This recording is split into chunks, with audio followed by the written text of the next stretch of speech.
A few weeks ago, we took you inside the McDonald's of drones, the Lazar Group, a bunker full of civilian-turned-soldier operators built by a former TV producer, running shifts around the clock, turning Russian armor into burned-out husks at a rate that would make a fast food franchise jealous. 2,000 tanks, 3,000 armored fighting vehicles, $15 billion in destroyed Russian equipment, all from one unit. If you missed it, go back and watch it, because today's story builds on top of that one. Only this time, we're not talking about burgers, we're talking about Amazon. Because the first Azov Corps of the National Guard of Ukraine has just announced, through its press service on social media, that its drone pilots have begun systematically striking the supply routes of Russian forces around Donetsk and inside the city itself. Strike drones are being actively used on roads near the towns of Zures, Andriivka, Starobesheve, Horlivka, and Lysychansk, as well as along the Donetsk Ring Road. That is not a front line. That is a delivery network. And what Azov has done is turn itself into the worst possible neighbor for that network.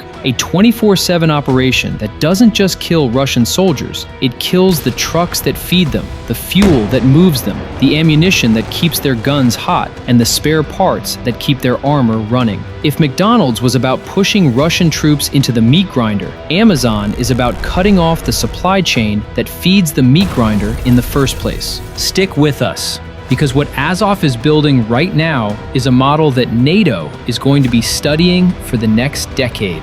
Let's start with the geography, because the geography tells you everything. If you pull up a map of occupied eastern Ukraine and look at the cluster of towns Azov just listed, you will notice that they are not random. Zures sits east of Donetsk on the road to Kartsychk and the Russian border beyond. Horlivka is the major occupied city to the north, an industrial hub that funnels supplies down toward the Bakhmut and Toretsk fronts. Starobesheve lies south of Donetsk, a town whose thermal power plant was already targeted by drones late last year, leaving Donetsk and Makiivka in darkness. Lysychansk, captured by Russia in July 2022, has spent 3.5 years acting as one of the most important rear logistics nodes for the entire Luhansk and northern Donetsk axis. Andriivka, there are several with that name, but the one on Azov's list is the village on the Russian rear approaches that feeds frontline assault groups. And the Donetsk Ring Road, the loop of motorways that circles the occupied regional capital, is the artery through which almost every kilo of fuel, every crate of ammunition, every replacement soldier, and every spare gearbox has to flow before it can reach a unit fighting on the front. Hit those roads and you are not hitting infantry, you are hitting the pipeline.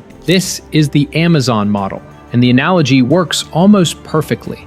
Amazon does not sell anything itself. It moves things. Its empire is built on warehouses, fulfillment centers, last-mile vans, and a logistics network so dense that ordering a phone charger at midnight gets it to your door before lunch. Amazon's genius was never the products on its site. It was the spine that delivered them. Russia's army in Donetsk depends on the same kind of spine. Rail lines into Ilovaisk and Donetsk, truck convoys from Rostov-on-Don, fuel depots in Horlivka and Lysychansk, ammunition dumps along the Ring Road, field workshops just behind the line. Take any one of those nodes out, and the unit it serves starts to bleed out. Take dozens of them out every single night, and the entire war effort starts to grind to a halt. That is what the first Azov Corps is now doing. Not as a stunt, not as a single raid, as a service, around the clock, every night, like Amazon Prime, except what gets delivered is an explosive. Now, who exactly is doing this? This is where the story stops being abstract and gets very specific. The first Azov Corps is the formation that grew out of the legendary Azov Brigade, the unit that became a household name in 2022 for its brutal last-ditch defense of Mariupol from the bunkers beneath the Azovstal steelworks. Most of the original Azov fighters who held Mariupol surrendered after the siege and ended up in Russian captivity, where many remain. But the brigade rebuilt. By 2025, it had grown into a corps within the Ukrainian National Guard, absorbing additional brigades and being given some of the toughest sectors of the front to hold.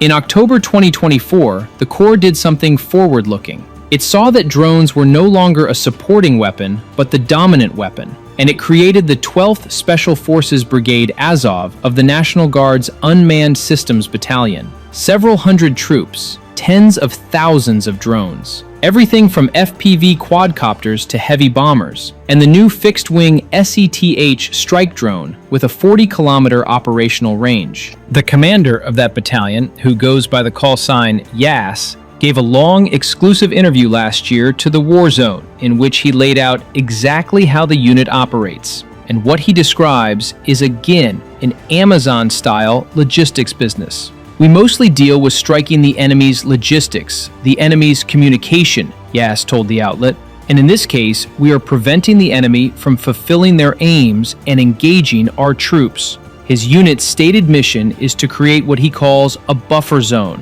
1 or 2 kilometers of dead ground between Russian lines and Ukrainian infantry positions, where any vehicle that tries to move is hunted from the air. That is the immediate frontline buffer. But what the press service has now confirmed is that the buffer is no longer 1 or 2 kilometers. It is reaching deep into the rear, all the way around the Donetsk Ring Road and out to Lysychansk. The hunting ground has expanded. Let's put a number on how far that ground now stretches. In March of this year, Russian pro-war Telegram channels themselves published footage, almost certainly to complain about it, showing Ukrainian FPV drones striking Russian military logistics vehicles approximately 50 kilometers behind the front line in the Donetsk region. 50 kilometers. That is the distance from London to Reading, from Berlin to Frankfurt an der Oder. The driver of a Russian military cargo truck was killed in one strike. A UAZ Bukhanka supply van was destroyed in another. The Russian channel admitted that Ukrainian operators are now expanding their reach into areas previously considered relatively secure for Russian rear units. Translation: the safe zone behind the front, the zone where you used to be able to load up a truck and drive it forward without worrying about a quadcopter falling out of the sky onto your bonnet, no longer exists. Now consider what Azov has just announced on top of that. Strikes on Zurus are roughly 30 kilometers east of the Donetsk Ring Road. Horlivka is 40 kilometers north of Donetsk City. Lysychansk is over 100 kilometers northeast, deep into occupied Luhansk Oblast. We are talking about a unit that is now contesting Russian logistics across an arc several thousand square kilometers deep. That is not a tactical operation. That is theater-wide industrial drone warfare. And it is being run, like Amazon, by people who know how to operate at scale. Here is the genius of how Ukraine has built this whole thing. The 12th Azov Brigade does not just buy drones from a factory and hand them to pilots. According to Yas, every single drone that arrives at the unit goes through a workshop where specialists modify it before it ever sees a target. Newly manufactured drones, he says bluntly, are frequently inefficient, so the workshop fixes them. The drone is then transported to the firing position, where pilots test it again to make sure transport hasn't broken anything. Only then does it go up. That is quality control on an Amazon return center level. Every product inspected, refined, and tested before deployment. Ukrainian operators sit in pre-prepared shelters connected to command via secure voice chat, ready to launch the moment an order comes down. Pilots monitor the chat constantly. When the call to liftoff comes, the drone is already prepped. The team takes shelter, the drone goes up, and the mission begins. There is no improvisation, there is a process. And that process runs every night on rotation, with fresh operators replacing tired ones. Multiply that by every drone unit attached to Azov, and you start to see how the Amazon comparison works. This is a distributed logistics network of strike, with shifts, supply chains, quality control, and territory coverage. The strike teams are the delivery vans. The workshops are the fulfillment centers. The intelligence cell that decides where each drone goes is the algorithm. What does this actually do to Russia? In a word, a lot. For most of the war, Russia's biggest battlefield advantage was mass. Massive artillery shells, massive infantry, massive armored vehicles thrown into the meat grinder until something cracked. That mass had to come from somewhere. It came down rail lines into Donetsk and Luhansk. Then it was loaded onto trucks for the last-mile push to the front.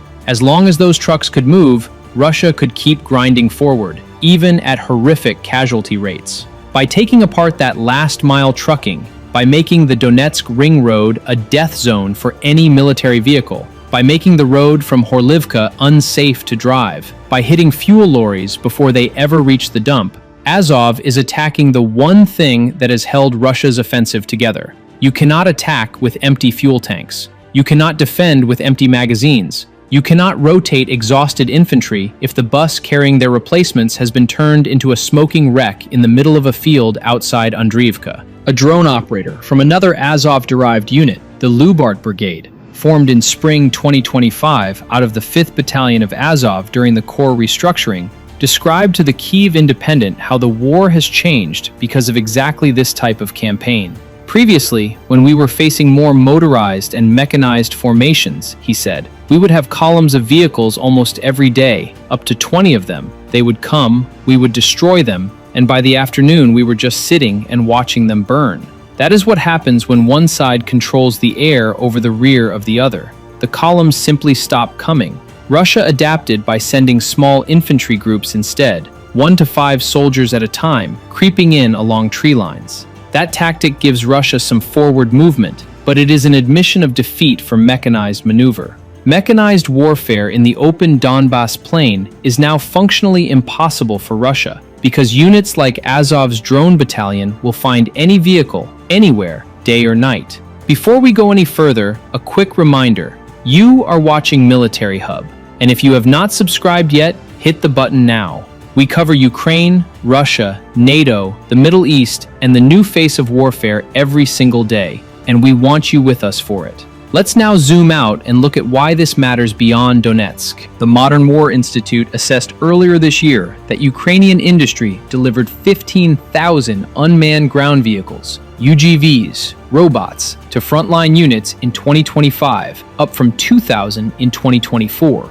Tencor, just one Ukrainian manufacturer, expects orders for 40,000 UGVs in 2026. In the 3rd Assault Brigade, those ground robots now handle 80% of logistics operations. In Pokrovsk and Mirnohrad, the figure reaches 90%. Brigadier General Beletsky, commander of the 3rd Army Corps, has assessed that units integrating UGVs could reduce frontline infantry requirements by up to 30% by year's end. Combine that with the aerial drones, Ukraine produced around 8 million FPVs last year, has more than 160 drone manufacturers, and over 1,300 different drone variants on the Brave One marketplace. And you are looking at a country that has fully industrialized drone warfare. Not as an experiment, not as a workaround for a shell shortage, as the new way of war. Azov's logistics strike campaign around Donetsk is what that industrialization looks like when it is pointed at a specific operational problem. The problem is Russia's rear. The solution is to use a permanent, rotating 24/7 strike service to take that rear apart, road by road, fuel truck by fuel truck.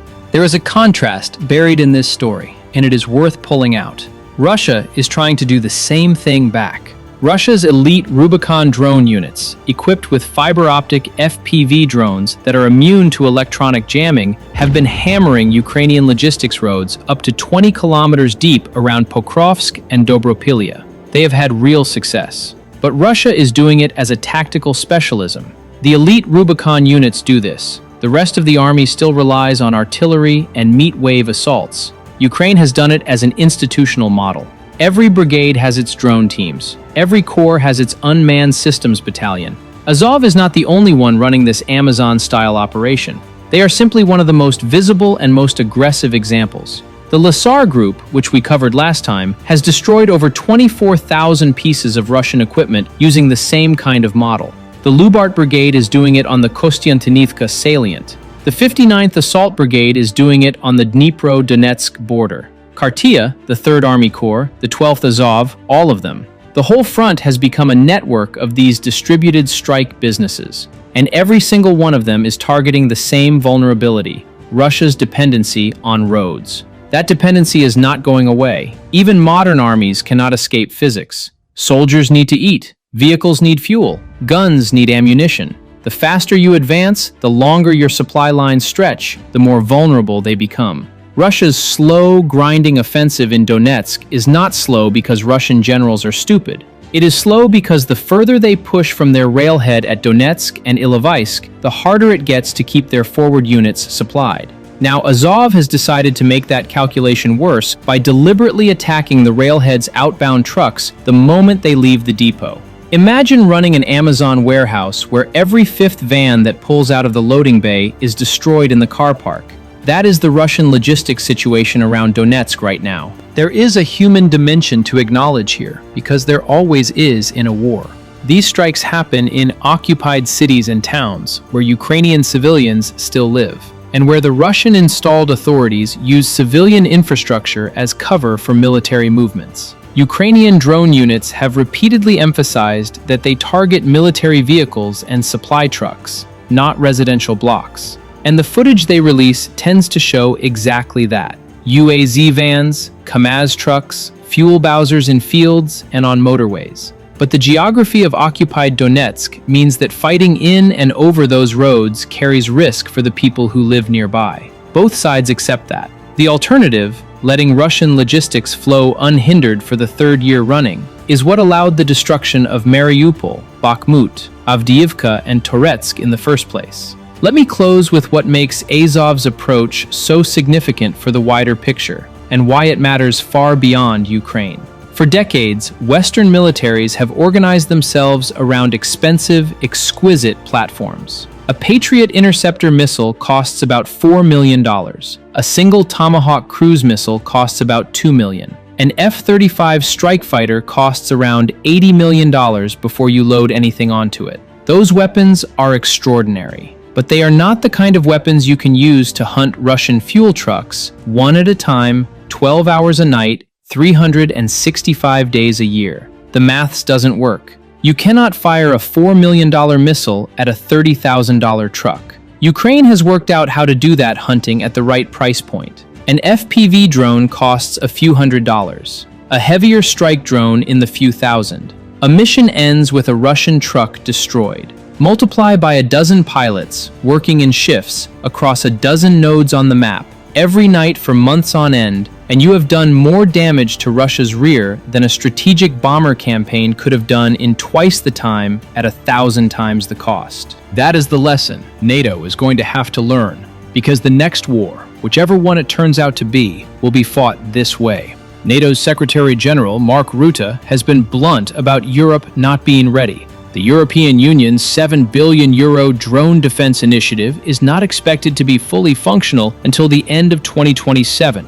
And as the founder of the Lazar Group, Pavlo Yelizarov, told the Wall Street Journal, Europe has already lost 2 years of preparation for real war.